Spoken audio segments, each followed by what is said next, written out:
Welcome back to the Everyday Saint. I'm Catholic communicator Eve Rosemary, and I'm so excited this week because we are going to San Francisco, California to visit the St. Francis of Assisi Shrine. By visiting this shrine any day of your choosing as a pilgrim, you can actually gain a plenary indulgence, which is a complete renewal of the soul, complete forgiveness of sin. You're as new as a baptized infant. And so as you can tell, this is a really special shrine and not so many people know about it. So I'm excited to bring you along. Let's go. So this is the National Shrine of St. Francis. Shrines are churches that are designated by the Bishops' Conference as particular locations for people to come to venerate the saint and also learn more about their spirituality and such. Some are parishes and some aren't. We are not a parish, but this church began as a parish. This is actually was the first parish established in California after the missions, the 21 California missions. In the 1830s, all the fishermen and all the other people were settling over here. This is where the bay was. They were looking for a church to be established for them. There were Italians and Germans and others. And the trouble with the mission was it was a little bit far away.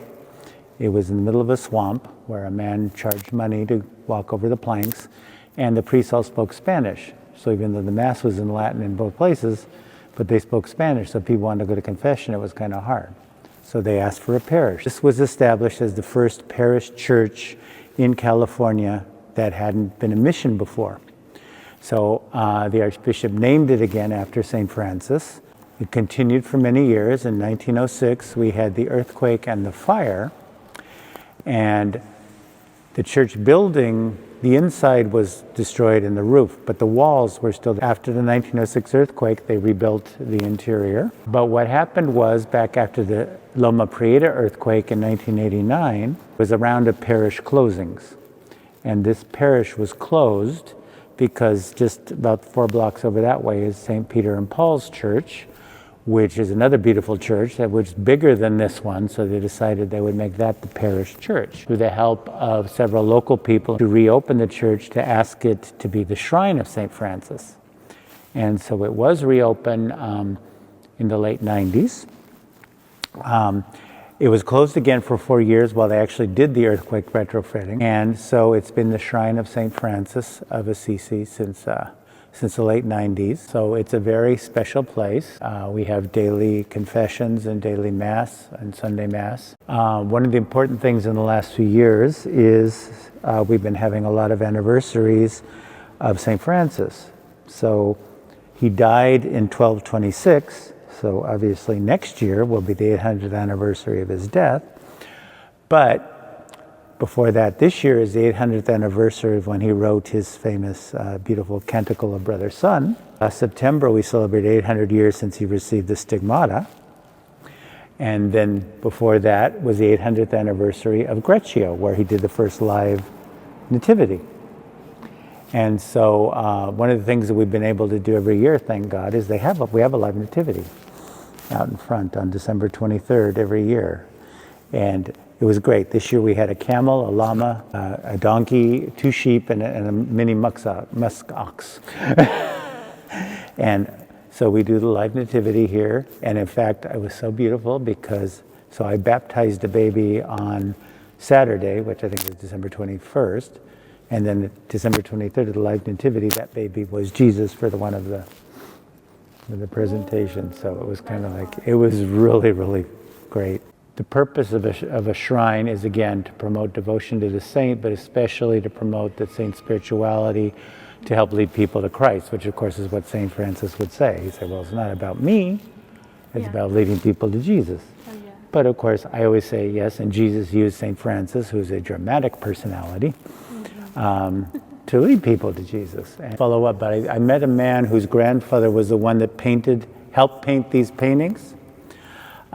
Different images from the life of St. Francis. Of course, that one right behind the altar is a very famous Spanish painting with St. Francis embracing Jesus and Jesus reaching down from the cross.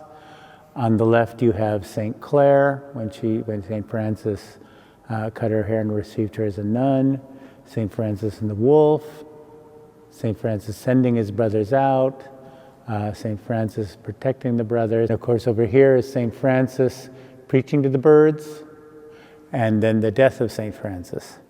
One neat side fact that I found out is that the man who was helping to paint this was not allowed to put his name on, the main painter is, but as a compensation, several of the angels are modeled on his grandmother and his mother. The statue, obviously, of St. Francis, but we have first-class relics. I believe it's a little piece of the bone of St. Francis. And so here, and of course, wherever we have Francis, his great associate and the one who really supported him in many ways was St. Clare. So on the other side, we have St. Clare and her relic. So St. Francis, one of the things I think that was very important to him was that people experience things. What he was saying was, when Jesus was born in a cave, in a cold, in the middle of the night, so St. Francis, I want people to know how much God loves them, that this is the way Jesus came, but not just to kind of know about it in an abstract sense or read the story, but actually feel it. So he had a cave, he had actually a cow and a donkey, and in the middle of the night, and they had mass. People started to imitate that, and they started doing more of the little nativity scenes. But often what you'll see in a lot of these nativities is people will incorporate their own town and their own life into the nativity. And again, I think the important thing St. Francis was trying to do is this is not just some abstract fact of history. It is a fact of history, but it's also God's continuing love that he wanted us to experience it, not just think about it. So over there again we have St. Clare. St. Clare was a noblewoman, so St. Francis was actually of the merchant class, what we would call the middle class, but St. Clare was actually from a noble family, but she felt inspired by God through the example of St. Francis to let go of all that, become religious, become eventually the foundress of what we now know as the Poor Clares. What they were called were the Poor Ladies. So we have also first-class relic of St. Clare. She really wanted to follow the Lord, and she was basically so she was the eldest daughter of this very rich, powerful family. And as you know, in the 13th century especially, they made marriages for political and financial arrangements. And she wanted to serve God. If she was going to become a religious woman, the way she would have come would be go to a Benedictine abbey and basically be made the abbess because the family wanted the connections. But she saw the example of St. Francis and she said, I want that. You pick because I feel Lord is calling me. So she talked to St. Francis, and so basically on Palm Sunday night in the year 1212, she slipped out where St. Francis and the brothers met her, and they cut her hair, take the religious veil, and her family tried to come and take her away by force, but she resisted them. She was very strong, I really believe. It's like St. Francis. He had a lot of characteristics God was able to use once he let go of them into God's hands. So he knew how to sell things. See, a good merchant convinces a person, what I have, you need. So that's what St. Francis would do with cloth, of course, in his father's shop. But eventually when he began preaching, that was the way he preached. I have something you need, the love of God. And convince people that they needed it and they should open themselves to it. But then we have different shrines of some of the different Franciscan saints. Here we have St. Anthony, of course. And he's got an amazing story himself. And he was only, I forget, 30-something when he died. And he was canonized less than a year after he died. I think it's still considered the fastest canonization on record. And then this is an amazing woman whose feast day was just yesterday. This is St. Mary Ann Cope. So St. Mary Ann was born in Germany, but she joined the Franciscan Sisters in New York. Her family immigrated. And she was a foundress of hospitals. And she was the head of her order, an administrator. And Father Damiano on Molokai was asking for sisters to come to Hawaii to help take care of the leprosy patients. And no congregation would respond until they came to Sister Mary Ann's, and she says, we'll go. And she not only pledged her congregation, she said, I'll go with them. So they went to Hawaii. They founded a hospital, and then she eventually went to Molokai, where Father Damien, St. Damien was. And she obviously sacrificed herself, but she also used her gifts.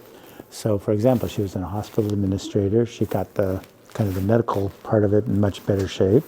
But also, she said, people in here need They need to be respected. They need to be cheered up.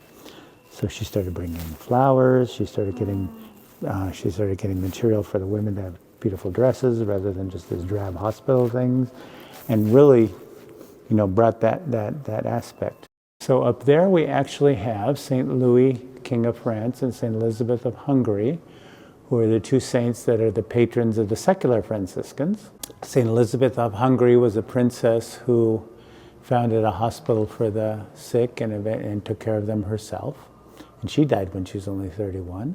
Saint Louis was King of France, which I always think it's a good thing to show that, yes, you can be a saint even if you're a king. Got Saint Therese, who, even though she was a Carmelite, was, in my opinion, very Franciscan. And in there we have Saint Rita. This is the old baptistry, but this is also that Saint Rita, and of course this beautiful crucifix. But it's nice, so the windows obviously were put in when it was a parish church. So since this was the baptistry, you see that's the baptism of Saint Augustine, so Saint Ambrose and Saint Augustine and Saint Monica.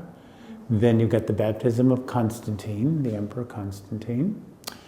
And you have the baptism of the Ethiopian eunuch in the Acts of the Apostles, and of course the baptism of Jesus by John the Baptist. That's our own Padre Pio. When I first came here a couple of years ago, we had the relics of Padre Pio here, and we had a huge crowd. It was wonderful to see so many people, such great devotion. And this is Saint Junipero Serra, the founder of the California Missions. We're trying to promote the spirituality of St. Francis, which is really for everyone, different aspects, different obvious vocations within it. This, of course, is the San Damiano crucifix, where St. Francis heard Jesus say, "Rebuild my church." So Assisi was always going to war against Perugia, its enemy. Also, there was this back and forth between the German emperor and the Pope. So Assisi was under the emperor for a while, and they decided they didn't want to be, so they went up and tore down his castle and built up their wall. So that's why St. Francis, when Jesus asked him to rebuild the church at San Damiano, that's how he knew how to build the church, because he had experience. And I think, again, God used an experience of kind of violence, tearing down this castle and kind of going to war with it. But out of that, God brought the gift of Francis being able to rebuild churches, literally, first of all, before he went into the whole thing, but also building, obviously, the church. The more I reflect on it and read about it and find out about it, the more powerful the way I see God, was working in St. Francis's life and in the order, St. Clare, and then St. Anthony, St. Bonaventure. But he was very different than St. Francis. Right. And yet they're both, able to embrace that same spiritual. He was able to take the spirituality he learned from St. Francis and develop a beautiful theology. And St. Francis said that. He said something really, before he died, he said to the friars, he says, "I have done what Christ showed me to do. May he show you what you are to do." And it wasn't necessarily to become another St. Francis, it was to become the saint that you're made to be. So the stained glass windows, they are the mysteries of the Rosary, but there's also other scriptural themes in them. And of course, in the choir loft is St. Cecilia. And there's St. Francis with Our Lady. One of the persons that I mentioned that helped to get us open is Angela Alioto. Her father was mayor of San Francisco at one point, Joseph Alioto. She was on the board of supervisors. Very dedicated Catholic and very, very much devoted to St. Francis. So she was in Italy many times, and she saw a little church of the Porziuncola, Our Lady of Angels, which was one of the churches that Francis actually helped to rebuild. She wanted to build one here. And everyone said he was crazy. The friars thought, "Who are you?" and everything. But Angela, like St. Francis, is a force of nature. And she did what I don't think anybody else could have done. And so now we're going to see the fruit of that, and thank God. So it's an exact replica, except it's slightly smaller so it would fit into this building. So the stone is from Italy. Now, Angela doesn't like it to be called a replica, so I say it's the twin. It's the twin of the Porziuncola in Assisi. So all this is exactly as you'd find it. The floor that we're looking for, this is the same kind of marble, but they couldn't find any.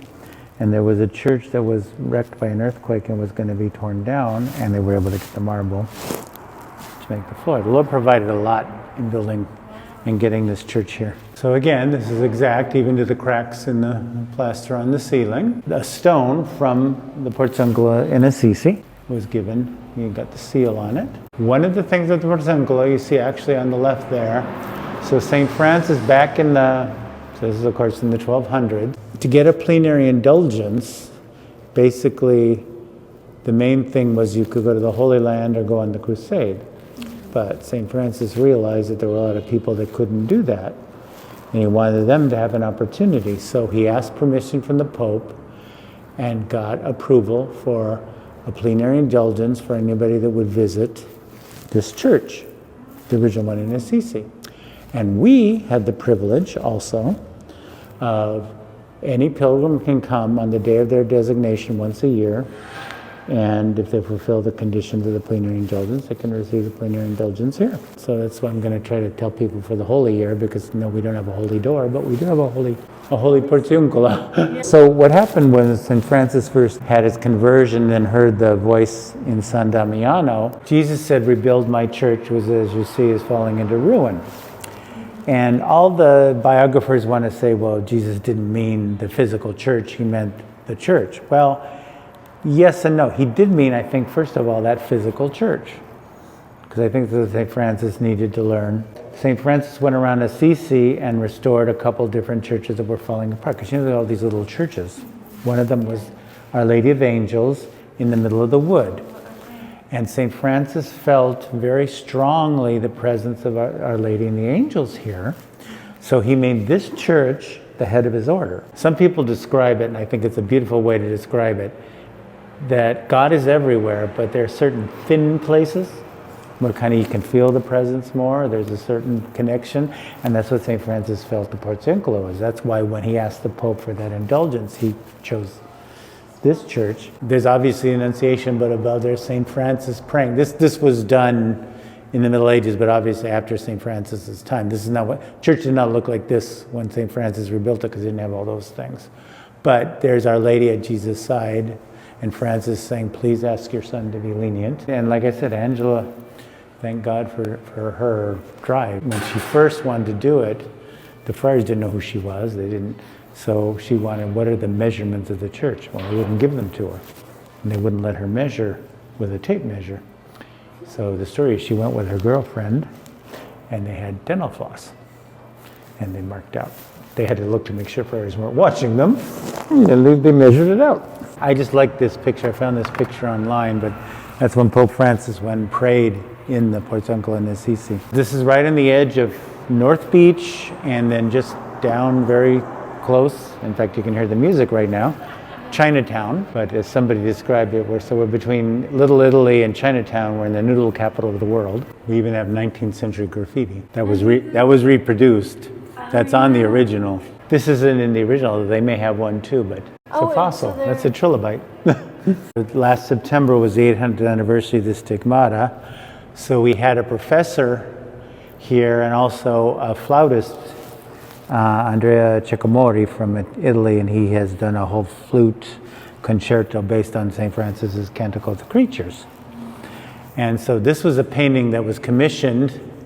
That's Dante, because Dante he admired and wrote about St. Francis. So that St. Francis receiving the stigmata, and then there's Dante, and that's a quote from the Divine Comedy. On a rough rock between the Tiber and the Arno, Christ gave the ultimate sign, the last sign.